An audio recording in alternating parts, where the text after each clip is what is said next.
Bismillahirrahmanirrahim.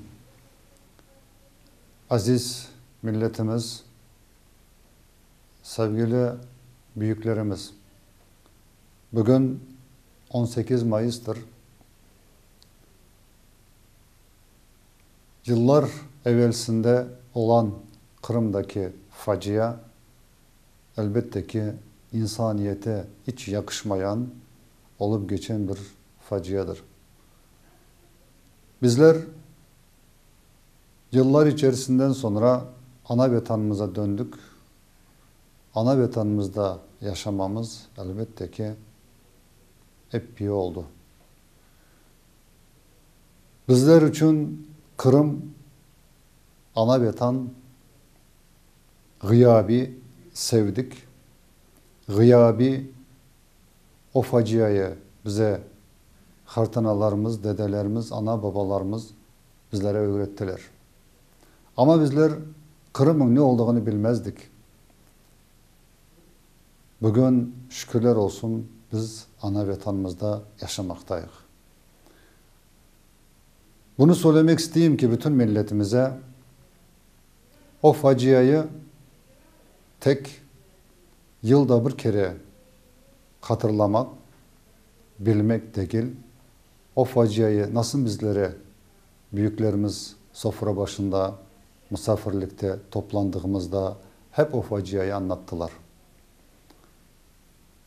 Bizler de bunu ballarımıza, ballarımız ballarına, torunlarımız torunlarına, kalplerine, hayatlarına, hafızalarına yerleştirmedikçe elbette bu unutulur gider.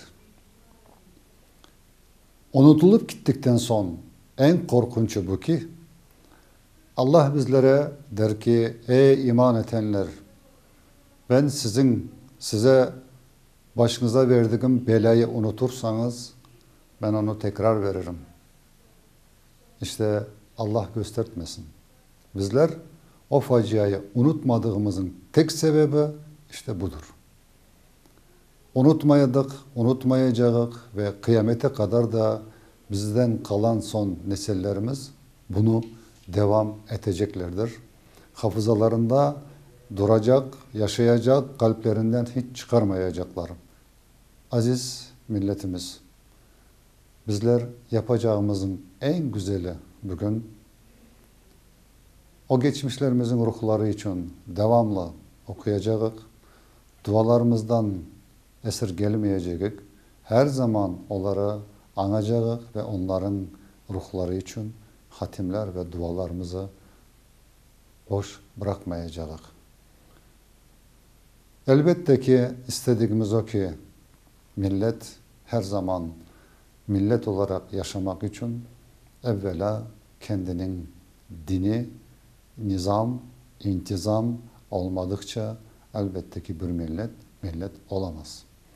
O sebepten dua edecek bol bol. Hepimiz evlerimizde dualarımızı topluca korantalarımızdan, ballarımızdan, torunlarımızdan dua edecek. Dua etmek demek Kur'an okumaya bilmeyeyim, dua etemem demek değildir. Oturmak, bir Fatiha'yı bilen bugün herkes bilir. Bir toplanıp da bütün geçmişlerimizin 3 dakika, 5 dakika anlatıp da torunlarınıza, ballarınıza bir Fatiha okumak onların ruhları için bu çok kafidir, yeterlidir. Ama ötekisine hatim etmeyi bizler onu hepsine, bütün imamlarımız, camilerimiz mutlaka hatim edeceklerdir. Onların ruhlarına bağışlanacaktır. Elbette ki o facia hiçbir zaman unutulmasın ve kıyamete kadar da bizim nesillerimiz onu unutturmasınlar. Sağ olunuz, var olunuz.